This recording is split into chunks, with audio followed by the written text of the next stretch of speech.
My name is Eugina and welcome to Pleasure Conversations.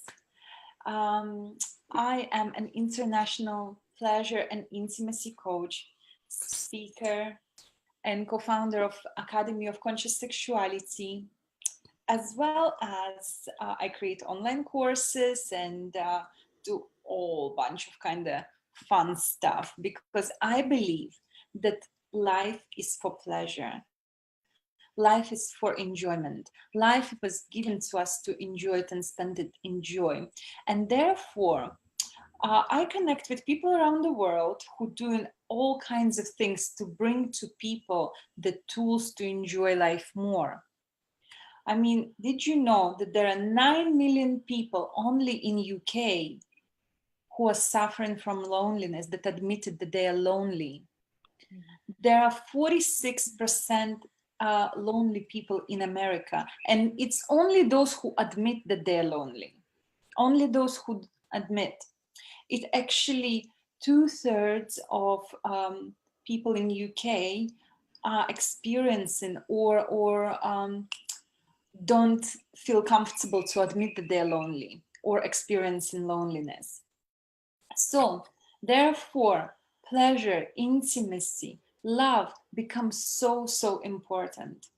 And today on Pleasure Conversations, I have amazing Jay Diamond, who is love and intimacy coach. She helps people around the world to overcome loneliness, create better life, to create more connection in their life, heal their past. She's an award-winning coach and bestseller twice. I mean, twice.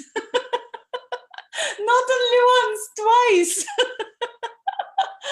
So, Jay, hi. And it's like, oh my gosh, I'm so honored to have you here on Pleasure Conversations. We're friends, we're business partners, and now you're here joining us on Pleasure Conversations. I'm really honored, and I'm so looking forward to have this juicy conversation about intimacy with you. Right. So, would you introduce yourself, please? Thank you, Eugina.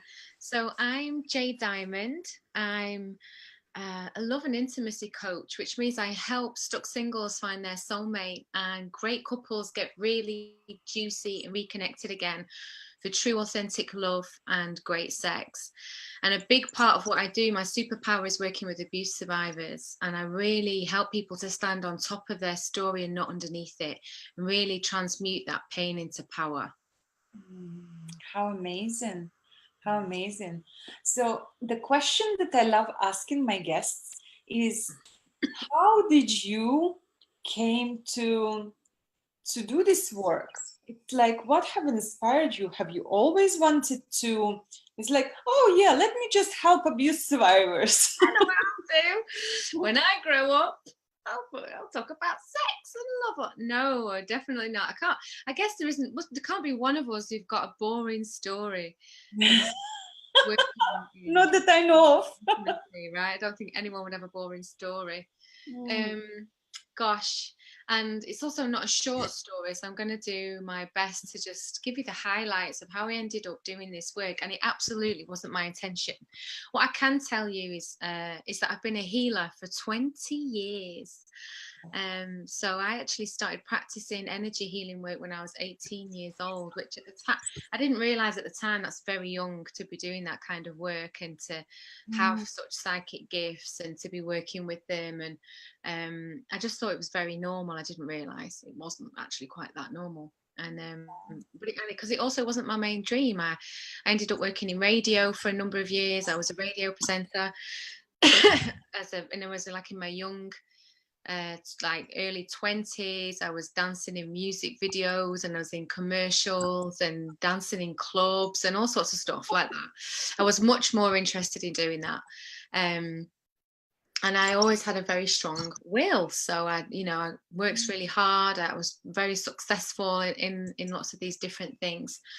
But one of the things that always was up and down for me and never felt like I could really get there. The place where I never felt that I could really get what I need. The place where I felt wasn't in my control, where I was working really hard but not getting the results, was my love life.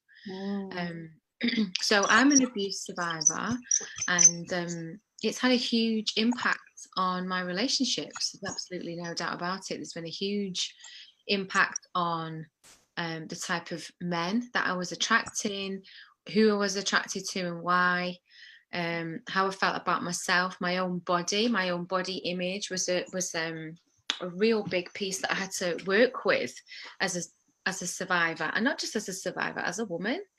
And so really, as with many of us, I guess, the big thing that really led me into doing this work was healing myself, was trying to work out, like, why do I seem to end up in such difficult relationships, or why have I been so chronically single? Why am men so attracted to me? And I used to have, men that would be very attracted to me sexually, but then it would never go much further than that.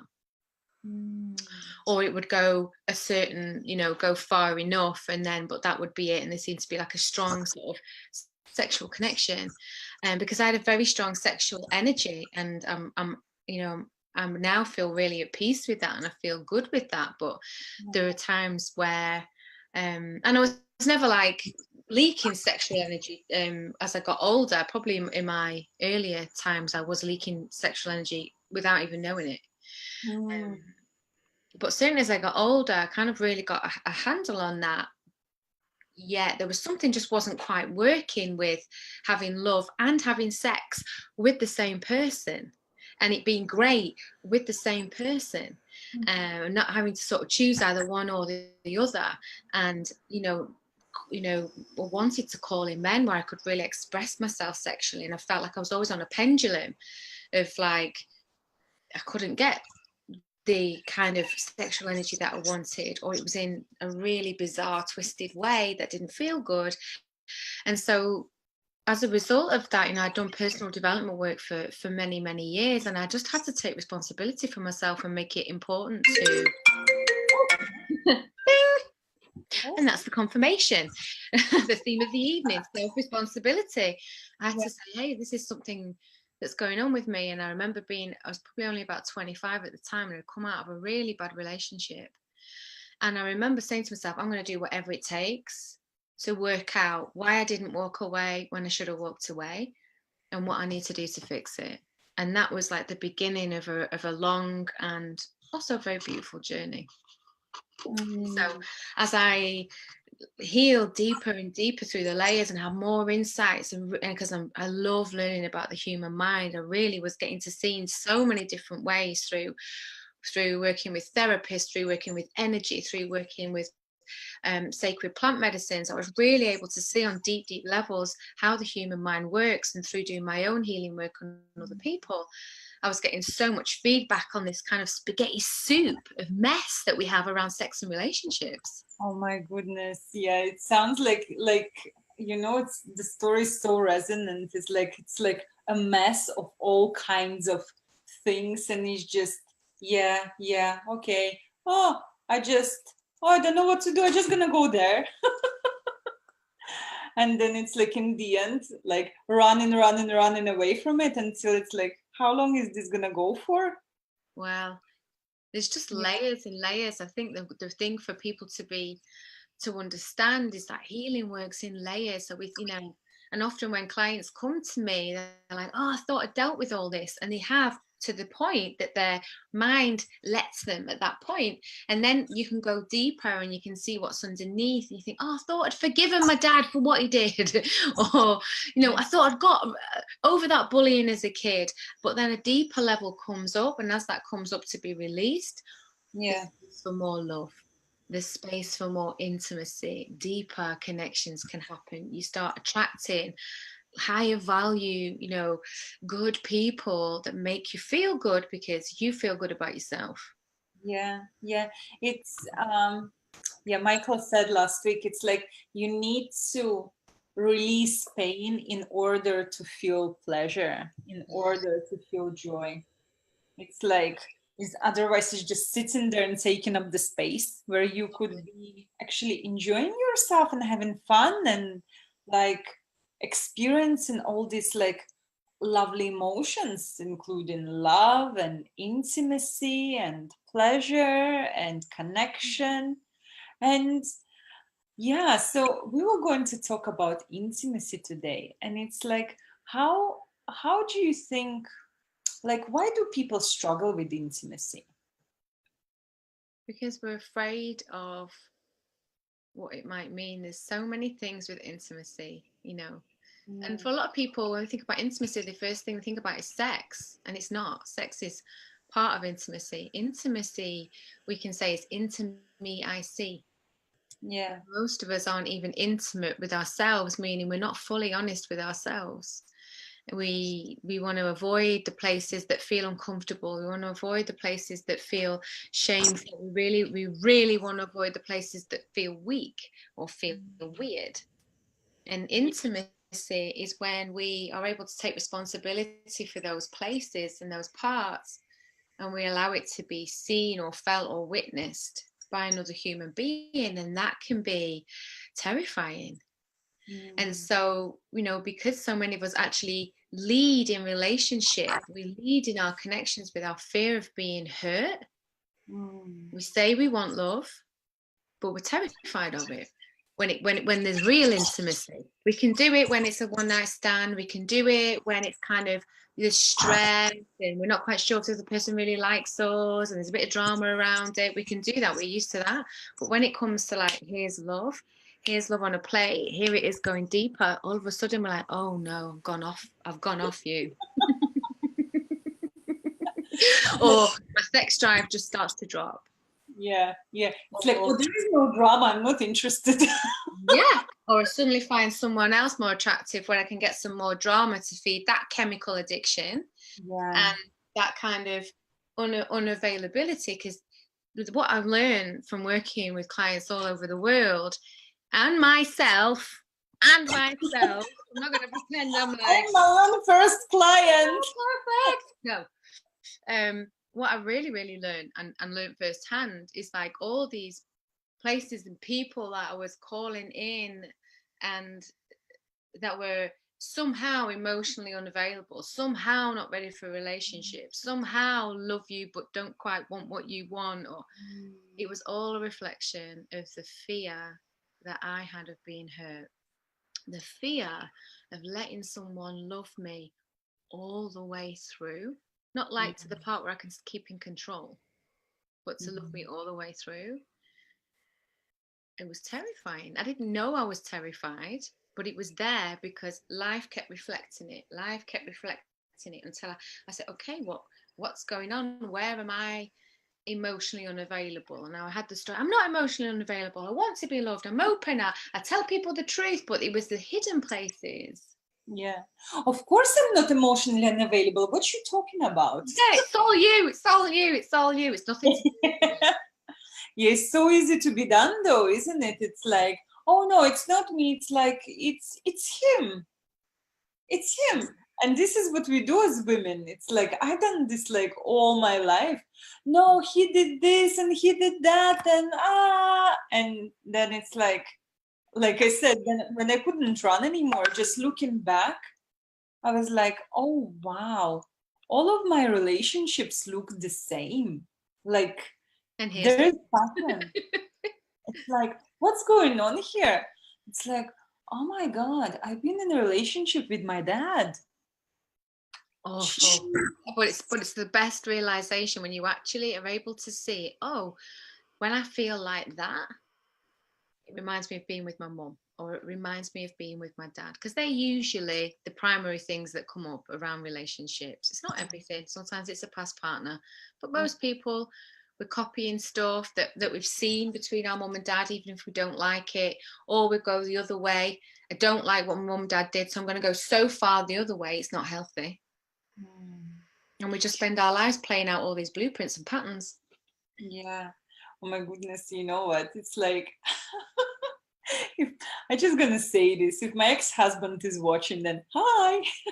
Hello. So basically, well, I had to heal all my past relationships and everything, you know, and it's like actually physically give everyone a call and have a conversation, and like actually clear everything, knowing that I can be this love, you know, I can be love for myself, for people around me, you know, like without any feeling bad. Otherwise, it's so easy to love new people in your life. Oh God, yeah, oh, so spot on.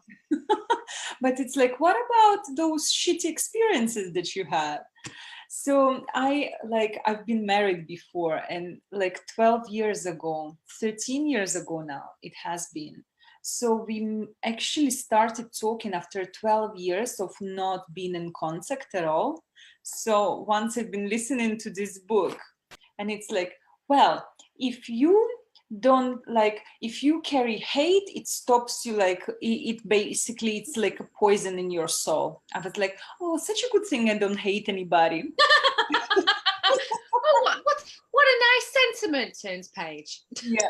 And then the next page is like, well, if you think that you don't feel anything towards that person, that is still hate. I was like, damn it. Wow. I have to call my ex-husband. That was really good. Like immediately I knew that this what was happening. So when I called, we actually had a conversation. We actually started, like, it was very surprising, of course, for him as well as like for me. It's like, oh my God, I can't believe I'm talking to you now. And even still now, when every so often we have a conversation on the phone, when he laughs, I feel like, oh my God, it's my dad.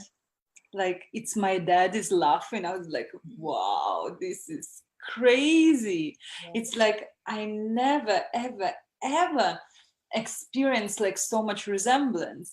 And then more than anything, I just like looked at the picture of the guy when I was in school. First time broke my heart. They're like identical people. Oh my God.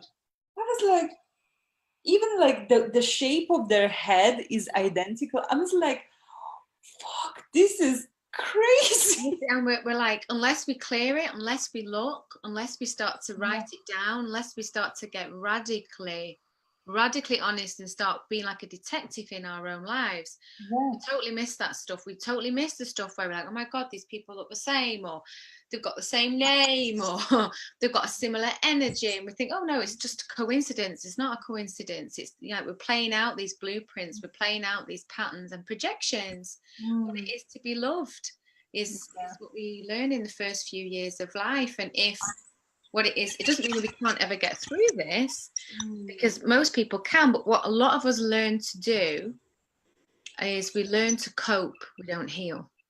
Oh my goodness. So we develop coping mechanisms to move through, and maybe we start to attract better lovers or more healthier lovers. But when we haven't fully healed, there's still going to be problems. There's still going to be issues. There's still going to be places where we stuff our feelings down for fear that the person's going to leave, or we get really angry because we actually want to push them away. Yeah, absolutely. And it's so interesting, like just observing yourself in that space. And it's like, I used to wonder before, it's like, oh my God, it's like, why do I like similar type, you know, that there is like type of the person you like. And I was like, do I just like being treated like shit or what? Yeah. And it's like basically, oh my God, I'm just like experiencing this control like that. It's like I kind of need it in some very weird way. And the thing is, it's not, we say it's weird, but what I know from working with clients is that it's our blueprint of what love is and what feels. Just because we don't like it, the mind will always go to what's familiar. So if what's familiar is adrenaline and chemistry and fear, and that's wrapped up with our primary experiences of love, it's the only way we feel that we're being loved. And then if we're not in drama, if we're not in fear, if we're not in adrenaline, we don't feel it's love, and we're not attracted to that person. So it's like a whole blueprint of attraction. So another partner might come along and be like really healthy and really great and treating us like a queen, and you'd be like, oh no, just don't fancy them. you know, because that part of us is just, it's like we kind of reenact the wound until we can heal it. And, you know, I think we have to give ourselves some acknowledgement. And when we know better, we do better, but you have to get radically honest. Oh gosh, this is the most interesting part. Let's talk about radical honesty. Yeah. It's about to get hot. Where is my seatbelt? That's it. It's on. It's on. Because this is the juice, and this is why it's like, because the juiciest part is the place where we're all like, okay, we want to tell the sweet story. We want to tell the I'm a victim story. We don't want to say, oh, what was my role to play in that? Yeah. Yeah. Actually, this is my responsibility. And it's like, how many of us say that? Few. Yeah, very few, very few. I like put my hands up there that I was one of so many that was like very quick to point fingers. Like even like I had this massive realization yesterday. Whenever I have like so-called defeat, I would be like on the phone to my friends, and it's like on the phone to like, let's say my boyfriend at the time. It's like, oh babe, that this just happened, you know, and it's like, oh, I just feel so bad.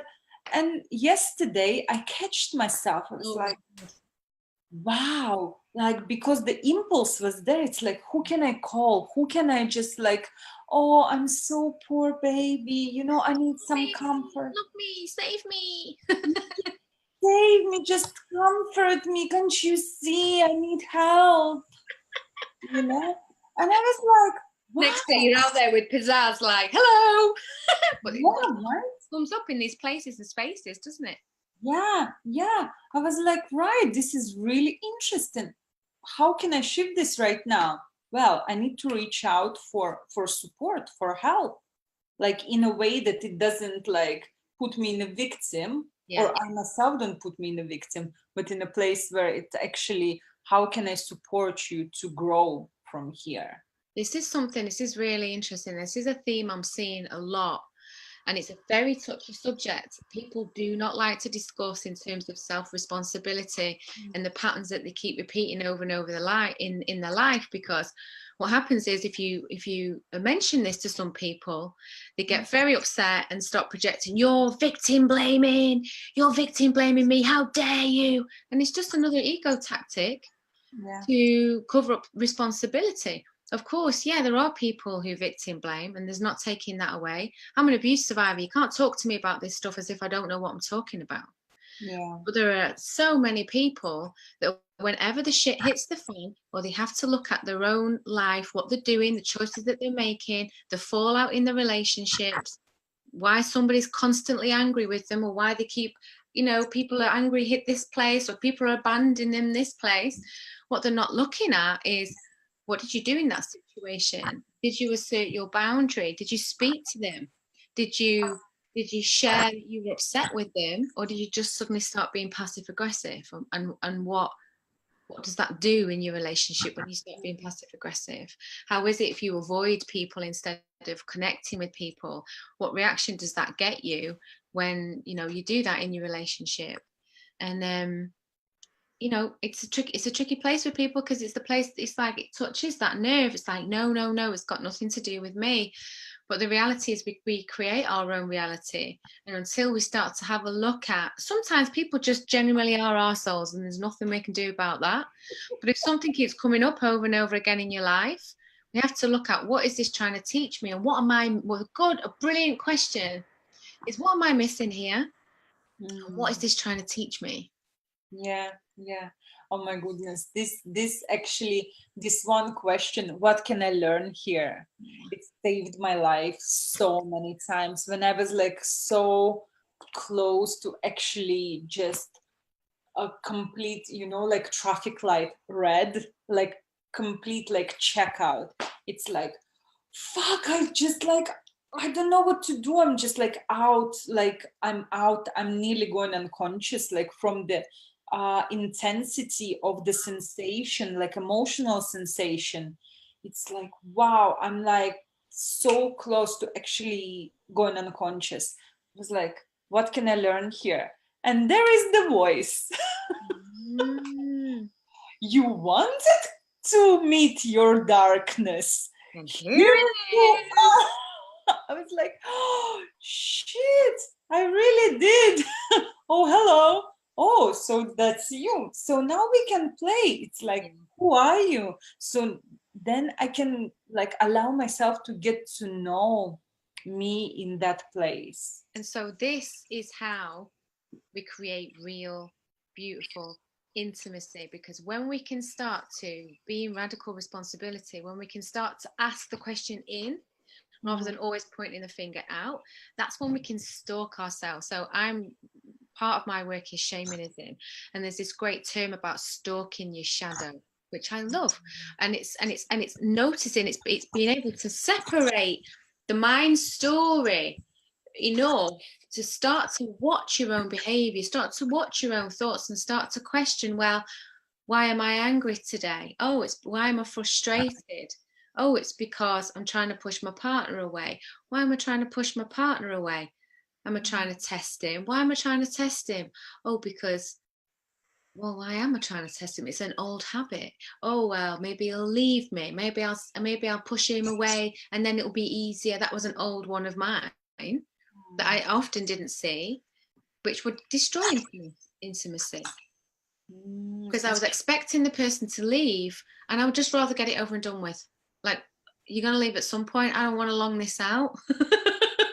So let's just get it over and done with. And then I would unknowingly create a situation or, something to stop that intimacy before it got too dangerous for my heart.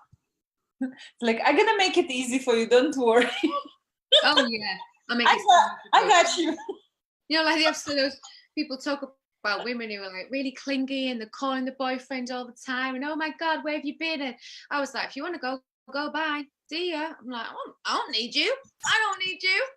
Well, you can imagine how that turned out, and it's great to be independent, and it's great not to be under anybody's thumb, but it's also great to actually let yourself connect and to be vulnerable, and to, I had made an agreement with myself at some point at a young age that I would never let a man see me cry.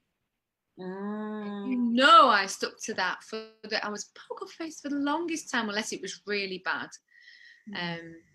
I would try and hide my hurt. I would try and hide my emotion.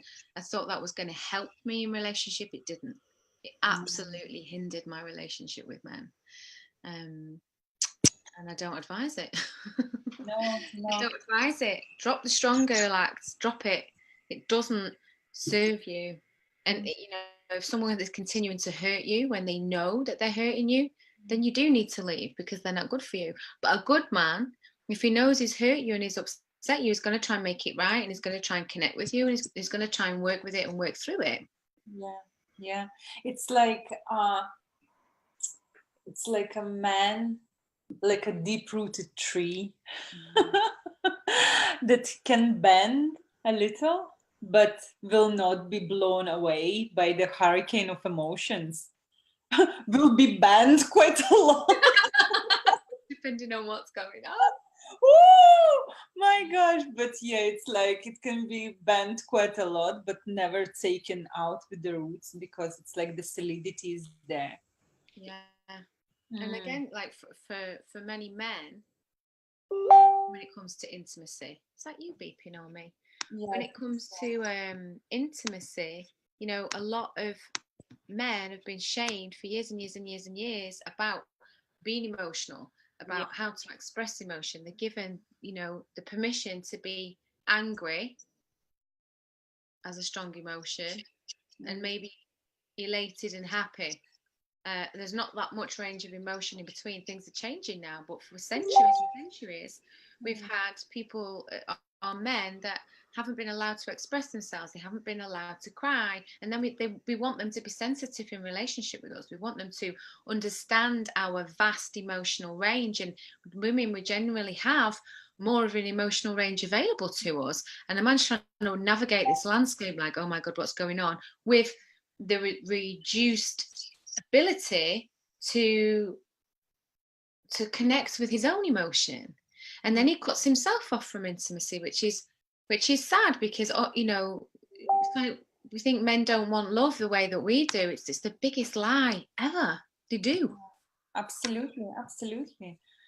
Everyone does. And what I think, you know what, once I done an experiment with my ex-boyfriend. Oh yeah. We was listing, like I asked him to list me the emotions that are available to him right in that moment. So he was really good. He listed me like 12. Okay, that is good. Yeah, yeah. So in half of that time, I listed at least 22. Like it just shows you how how different the scales are in terms of like what is available and what isn't available. And another thing I've really learned is that because of that societal conditioning around shutting down, around not showing weakness for men, that they don't just get out in general society, they also get inside of their relationship with their woman. So their own woman tells them, you should be strong, you should be stronger than me, you shouldn't be weak, you shouldn't cry or get upset or da, da, da, da, da. And he shuts down further and further and further. And then that woman wonders why he's distancing himself more and more and more, and why the intimacy isn't there anymore, because she's not a place of softness or openness or acceptance for him. Doesn't mean you accept his bad behavior, but how can we expect the intimacy there when someone shows us that very, very vulnerable side and we shut them down? And women do and have done this a lot with men. We often talk about how men shut women down because they can't cope with their emotion, and that's also true. But we also need to have this conversation about how we can shut men down when they're vulnerable, when they're scared, when they feel ashamed, when they feel stupid, when they feel like they don't know what to do. And this is so true. This is so true. I have actually worked with many women, and I've been one myself. It's like I would show no like emotional availability, and then I would like, you're not emotionally available. I just want to talk to you, and you don't listen to me. What's happening? And that was my reality. And it's like unless I was like high or drunk, there was like no, like when all the barriers are dropped, there was no like communication, there was no like a deepness to our connection, there was nothing. And like as soon as like we are high on drugs or drunk on alcohol, and it's like then the whole reality comes out, and it's like, oh, this is what I think about you. Yeah, and then it comes out in all kinds of ways. Yeah. Oh, that's crazy. So Jay, I know that you have lots of things that are coming up, and it's like, would you like to share them with us? Like, what's happening? Yeah, I'd love to. Thank you. Yeah, really excited. Things are hotting up this year. So I've got a half-day workshop coming up on Saturday, 27th of April, in London, and it's called Awakening Sacred Love. And it's for femmes, like women, self-identified females, whether in male bodies or female bodies, and it's to come and explore feminine sensuality practices. It's to come and explore, how can I create more confidence sexually and sensually? How can I be more sensual with myself in my relationship? How can I magnetize love to me by awakening that place in me that might have been sleeping for a long time, or might just like enjoy some attention? You know, sometimes it's not that there's anything wrong, it's that we've actually just don't give ourselves the time and attention that we really deserve. We don't give ourselves time for pleasure. We don't give ourselves time to cultivate that, and most of us, we don't even know how to cultivate that. So the first part of the class is like a sensual movement and Aphrodite yoga. So Aphrodite yoga is my thing. Amazing. And it's about moving the body and stretching and opening with sexual and sensual movement to open and awaken that Kundalini energy, to awaken that sensuality in the body, because the body's where it all begins, as well as the mind. And so we think about the mind, we talk about meditation, but what we don't do is like, what about the body? You know, how can we connect more with the body? And this is for women, this is where so much of our sensuality is. So that's called Awakening Sacred Love. It's a Facebook event for that, or you can find it on Eventbrite. It's only £47. We're going to be doing a really beautiful magical ritual to call in love. So that's whether you're single or coupled. If you're single, you're going to be calling in your soulmate. If you're coupled, you're going to be calling in the deeper, more intimate connection with your current partner. And then the other amazing thing that I've got coming up is my reconnection retreat. These are my little flyers. In Cyprus, and that's a week-long deep dive into love, self-development, sunshine, and a few glasses of wine. So we're going to be in Cyprus, which is actually the birthplace of the goddess Aphrodite. So that's one of the goddesses I work with a lot, and it's a beautiful place. The island is about love. It's a place to ignite love, and it's so beautiful. So each day there'll be personal development work, there'll be yoga, there'll be meditation, there'll be movement, and the words that I use most from the women who come on the retreat about that retreat is life-changing and friends for life. And this are the two things that every single participant has said. It's life-changing, and I've made friends for life. And people are still in touch now from the very first one that I did. They're still supporting each other. They're still celebrating what's come up. They're still, sharing the things that have been challenging for them and supporting each other. So that's Reconnection Retreat. So if you go to my website, which is jdiamond.net, that's JAY-diamond.net. You can find Reconnection Retreat on there. I'd love you to come. You're invited. And the other one is you and I, Eugina, have got money, relationship, and orgasm coming up. Yeah, baby, and it's in 2 weeks. In 2 weeks in London. It's a whole weekend. It's really reasonably priced because there's like 5-6 speakers over the weekend. Yeah, I think the tickets are ranging from 40 and upwards. Yeah. So I'm not sure if there is still early bird left, yeah, but I will post the link here. Absolutely. Yeah. What are you going to talk about there? So I'm going to take people on a real deep dive into manifesting relationships and manifesting love and manifesting more sensuality and sexual connection in their life. And so I'm a healer, as you know. And so I can work with big groups of people and help them to go deep underneath the conscious mind and work, as a personal development expert and shift their mindset and look at what are the beliefs and the blocks that are sabotaging me from having what I want. Because what we say we want and what we act like and what we do and our habits might tell a different story. So I'm going to get people to really get super clear about what they want to manifest, and you'll be talking about desire, which is amazing. So we're just going to basically like lead on from the work that you've done with them in the morning, and then I'll be able to take them into, what does this look like and how can it be and what might be in the way, what do we need to clear in order for you to have what you want? Because guaranteed, if you say you want it and you've not manifested it, there's usually some fear that's in the way of you creating it. So it's going to be very practical, and I'm also going to really help people on a group level to release the fear so that their manifestations can start picking up at lightning speed. When it comes to love and sex, people talk about like manifestation, about jobs and about money all the time. Yeah.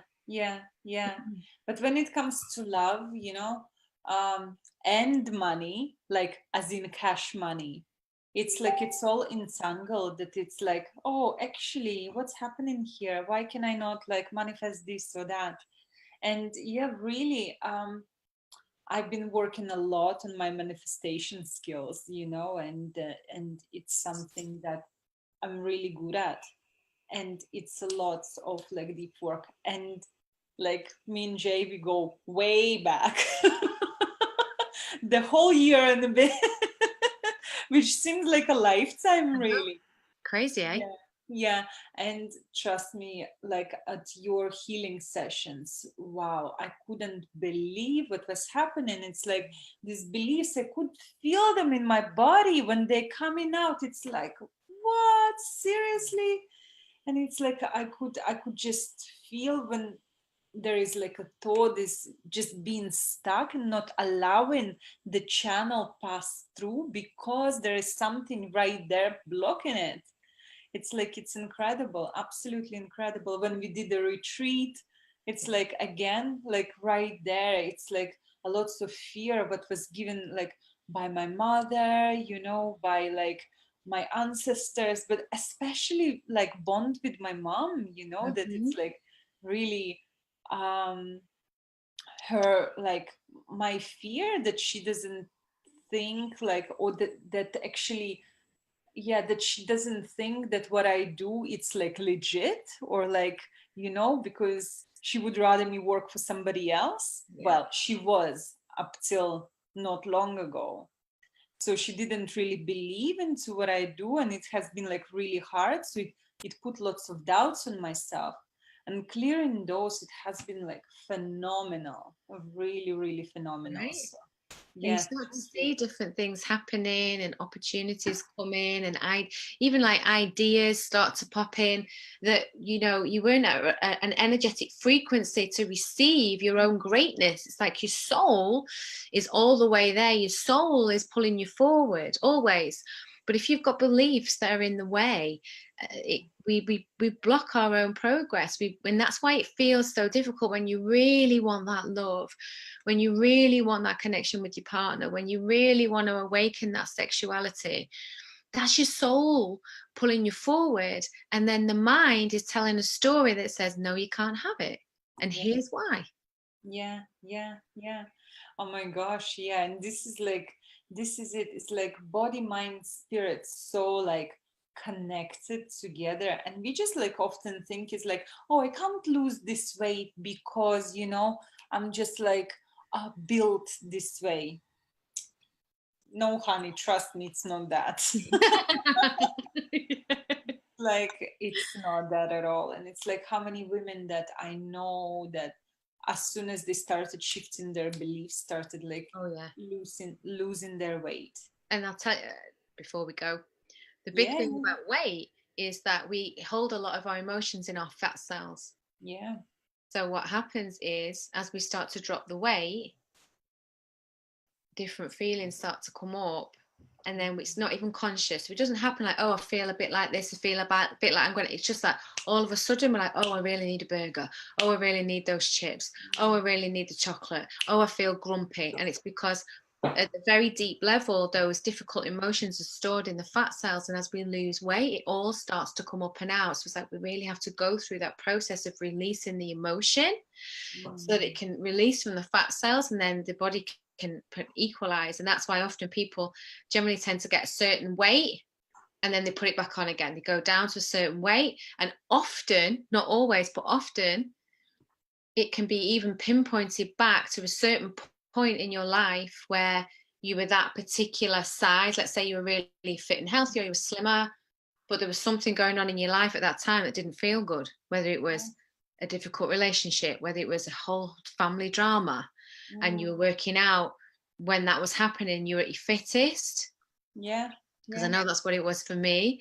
And loads of family stuff and loads of family drama came up for me. So then every time you're going back to that place of being that fit, it's like the body remembers, and all of a sudden the emotion starts to come up, and boom, we make a change. It's fascinating. yeah, yeah. I know so many women that actually at some point in their life didn't feel safe to be sexy, Absolutely. or express their sexuality, or be viewed as attractive. And this is where the decision is like, okay, I'm putting on weight, yeah, comes in. And it's like it's incredible how it works, really, like how your mind trying to protect you and keep you safe by actually creating things that don't work for you. But it's always, I think the thing that we have to remember is our mind is always serving a purpose. It's always trying to make you safe. And it really doesn't give a shit if you're happy. It just needs you to be safe. And when we realize that, we can understand why perhaps we're repeating the same behaviors, why we keep getting the same outcomes, why we keep having the same problems. Because somewhere, you know, and that's why it's good to get a coach, you know, so that you can go back through that and think, what am I trying to protect myself from with this? And once you can start to see that, you can work with it and then release it. Yeah, yeah. The same, you know, it's like with my money story. It's like it applies, like what they say, the way you do anything, the way you do everything is so true. Yeah. It's like, it's incredible. It's like, it's your weight, it's your appearance, it's your love life, it's your money. It's like everything, everything. It's like when I was imagine this, I was 2 years old and my dad came to me, give me a good, like tuck me into bed and give me a good night kiss, and he smelled of alcohol. You know, he had like my parents had friends over, and he smelled of alcohol and had a cigarette in his hand and like tucking me in. I'm two, right? I'm like, Daddy, but why are you drinking and smoking? And he was like, well, honey, when you're gonna like grow up, you're gonna understand. I was like, Daddy, but I never gonna drink and smoke. So in that moment I decided that being an adult, you know, and it's like I didn't have a concept of money, but being an adult, you know, kind of entangled for me that it's like it's bad to have like money is bad because it buys you bad things basically. And can you imagine carrying this belief? Now I'm 32, nearly 33. I've been carrying this belief in me all my life. And like no joke that me myself I became like I've been drinking a lot, you know, doing drugs, and it's like abusing my body and been spending this money on the bad things because my belief was money is bad. And that's the kicker, isn't it? The mind is not like, is it making me happy or is it making me sad? It's what do I actually believe? And I believe that when I'm an adult, when I get money, I spend people. When you're an adult, adults spend it on drinking cigs. So that's what you end up spending it on, whether you like it or not, whether you think it's a good idea or not. The mind doesn't care about any of that. It's just like, what do I believe? That's what we're going to do. You're like, oh, what? Yeah, it's like it's impossible. It's impossible. Well, it's very, very possible, like very possible. And you know that we do, we see it all the time, don't we, with clients, that there's so many different scenarios of when we go down through those layers and we really get to that core place. Often we find, you know, a 5-year-old child that's been bullied or had a really difficult experience or made a decision that I'll never let that happen to me ever again. Yeah. And it played out. Listen, I worked with some people who have been traumatized as kids by watching TV and their like favorite character died. Wow. You know, and it's like, and there was no direct correlation, but it's like once you start digging deeper, it's like, why do you feel this way? Why do you feel this way? Why do you feel this way? You know, when you actually come to like what underneath it all, it's like the emotion so strong because as kids we are very attached. Oh, I have my cat here. Yes, so as kids we are so deeply emotional and we are so open like so open that the whole world is like about us, our entire universe, everything is about us. What do you mean? It's like there is this movie, there is this cat and it's my favorite cat, and it's like, and the cat walks away, doesn't allow me to stroke him. It's like, oh my god, I make it about me. I read something that was saying that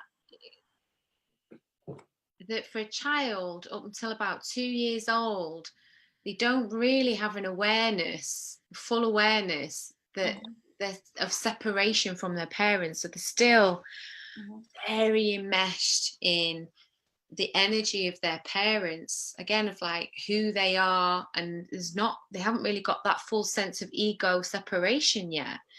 And I remember having an experience, a meditation experience, and I started to have some memories of when I was like, I must have been 6 months old, And I thought I'd witnessed a fight between my parents, and I saw it very clearly, the scene, and I could see how little I was, and I was sat on the carpet. So I must have been about 8 months, something like that. Not even a year old. And so as an adult, just a few years ago, I remember talking to my mum about it and saying, you know what, I had this because obviously I'm psychic and different things come up. And sometimes I'm like, oh, is it just my imagination? You know, don't just trust it because I just have seen it. I like to do a bit of detective work. No, is this what it is? Did I make this up? What do you think about that? And it turns out that very particular fight and the way that it played out, it did happen, but I wasn't in the house. I was being looked after by someone else while they went on a night out. And when they came back home, they had this fight. Wow. But on some level, it's between the age of 6 and 12 months. I knew that was going on between my parents. And there's information stored in my brain with a particular image that I picked up on. Yeah. That created a disharmony in me. In my environment, in my surroundings, about what relationships are. Wow. And I wasn't, I mean, this is the next level stuff, right? Yeah. But like, I wasn't even present in the house, and I could pick that up. And it was only through having that confirmation from my mum years later. She said, oh yeah, that did happen, but you weren't there. But she's used to me coming out with stuff like this. And so one of the reasons that I say that is, even though we don't have all the physical memories, if you grew up in a household at a young age with lots of chaos or lots of noise or lots of anger, or that anger wasn't even done outwardly, but on an energetic level it was there. Yeah. Children are like sponges. They pick it all up. They haven't got the language for it yet. Oh yeah, of course. But they pick it up, and it travels with them. Yeah, because we're like completely surrounded and enveloped by our parents' limbic connection. It's just there and inseparable, really, at all. So it's like, yeah, you don't have to be there. It's just like feeling. Everything is energy. Everything is energy. And it's like, even now I feel so connected with my mom. So you remember the time at my house? It's like she's in another country. Yeah. I could feel how she feels. Mm-hmm. How like bizarre, not feeling myself. Like, what's happening here? I don't feel myself. Started going into the feeling, oh my gosh, it's fear and it's a blame. Fear and blame. Half an hour later, my mom gives me a call. It's like, Eugina. I was like, Jesus. Fear and blame. Because we're connected at these very deep cellular level, on an energetic level, you know, so especially with our parents and with our partners and the people that we're having sex with. There's a deep connection with that person. So sometimes you will feel them. Oh my goodness. That's when it comes up. And that's where the communication comes up. Yeah, absolutely. Well, Jay, I think that we are already at the end of an incredible conversation. It's like there is so much juiciness as always. It's like I can talk to you for hours and hours and hours. And no, we'd never get bored or run out of things to talk about. Would we be like, oh, what about this? Oh, what about this?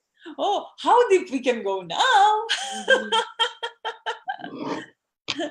But saying that, it's like, is there one thing you would like to leave our viewers with? Yeah, radical responsibility. Yes. Be radically responsible for yourself. And if you do that, your life will transform in a matter of months, sometimes even weeks. Your life will shift when you start to ask the question, what is this trying to teach me? What do I need to learn here? Everything will start to change. Absolutely. And would you remind our viewers once again how they can contact you? Mm-hmm. You can go to my website, which is jaydiamond.net. That's my name, Jay, diamond.net, or add me on Facebook. It's Ms. J Diamond, MS Jay Diamond. I've got, if you go to the video section, there are just loads of videos about relationships, about sensuality, videos like this where we're just juicy talking about great topics. So Amazing, amazing. Right. And from me, I'd say come and join us on the March event. And just really, if you feel that there is something for you to attend, it's like, don't ignore it. Don't ignore it. And again, this comes back to the radical honesty. Just really, if there is a help available, if there is knowledge available, just take it. Use your use your resources, to create the best life for yourself. Don't like sweep it under the carpet, because in the end of the day, it's like, why should you, if you can like spend this time in joy, in pleasure, hence pleasure conversations, because we've been created for pleasure and joy, and it's so much more fun than spend, and it takes as much energy as spending your life in pain. True. Just as much. Time's going to pass anyway, so you might as well be happy while the time Exactly. So yeah, my name is Eugina Oliberti, and I'm founder of Pleasure Conversations, the Orgasmic Queen online courses. I'm pleasure and intimacy coach, co-founder of Academy of Conscious Sexuality, as well as Jay is. And yeah, I am just really in love with life, with people, and my mission is to bring consciousness to sexuality and give people tools to create a better and safe experiences with each other. So saying that, I wish Thank you for having me. Lots of love, and bye for now. Bye.